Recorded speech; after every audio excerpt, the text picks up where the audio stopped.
పల్లెల అభివృద్ధి ప్రధాన ధ్యేయంగా కూటమి ప్రభుత్వం ముందుకు వెళ్తోందని రాష్ట్ర ప్రభుత్వ విప్ తాడేపల్లిగూడెం ఎమ్మెల్యే బొలిశెట్టి శ్రీనివాస్ పేర్కొన్నారు. పశ్చిమ గోదావరి జిల్లా తాడేపల్లిగూడెం నియోజకవర్గం పెంటపాడు మండలం కే పెంటపాడు గ్రామంలో 3.5 కోట్ల వ్యయంతో నిర్మించిన 11 కేవీ సబ్స్టేషన్ను ఆయన ప్రారంభించారు.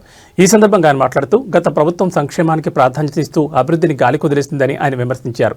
కూటమి ప్రభుత్వం ఏర్పడగానే గ్రామీణ అభివృద్ధి శాఖ మంత్రిగా ఉప ముఖ్యమంత్రి పవన్ కళ్యాణ్ గ్రామాల అభివృద్ధిపై ప్రత్యేక దృష్టి సారించారని చెప్పారు. పంచాయతీలకు నిధులు మంజూరు చేయడం ద్వారా పల్లెల అభివృద్ధిపై ప్రత్యేక దృష్టి సారించినట్లు తెలిపారు. సమర్థవంతమైన అధికారులను నియమించుకోవడం ద్వారా అభివృద్ధిలో ముందుకు సాగుతున్నట్లుగా వివరించారు. ఈ సందర్భంగా పలు అభివృద్ధి కార్యక్రమాలకు శంకుస్థాపనలతో పాటు ప్రారంభోత్సవాలు నిర్వహించారు. ఈ కార్యక్రమంలో నియోజకవర్గ కూటమి నాయకులు, వివిధ శాఖలకు సంబంధించిన అధికారులు పాల్గొన్నారు.